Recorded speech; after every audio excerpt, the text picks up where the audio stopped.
başlıklarına emir sahip deyip Nauzu billahi estağfirullah.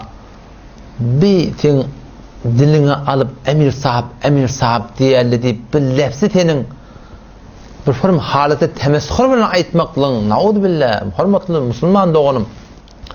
Bu bilen lafzı hadis ahim. Peygamber ve in ummira aleykum abden habeşiyen deyiptir. Eğer de emir edilse bir abd habeşiyinne şun aydanına kulak atın deyiptir. Şeyle kadar ters olmadık yerine emirin aydanına kulak atın deyiptir Peygamberimiz.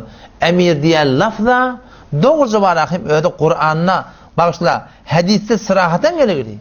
O sen bu bir Müslüman gelip de şey biz Arap'tan algılaşı, Arap'tan yetirişi Müslümançılık bir lafzı Arabini öz başlığını silecek koptu var ahim şoňa şey hitaba aydıp da emir sahip diýende Müslüman doğan sen gelip bunu maskara etmekdigin şu bir ola hamr ýaňşyk sen öz Müslüman başlığına emir diýip aýtýarsyň o da dogry mutabak hadis aýaşynyr müşkil barmy sen men Müslüman doğan sizden soraýan ahun lafzy niýe ahun türkmençe mi ahun takdir diýerler türkmençe mi ikisi türkmençe diýersin ahun ýani ahtan ahabiden ihwanun şundan bir zatdan alypdyr doğullar diýip aýtdygy takdir dediği var ahim o kadim ulamalar Bukhara'dan da hatta böyle şeylen gelinlerini olan öwünde var ahim Hacı Ahun böyle gele alim geldi falan geldi diye olar tavazu edip bir de takdir diýip aýdyn bir de mukassir diýip aýtdyň şu manada gelýär.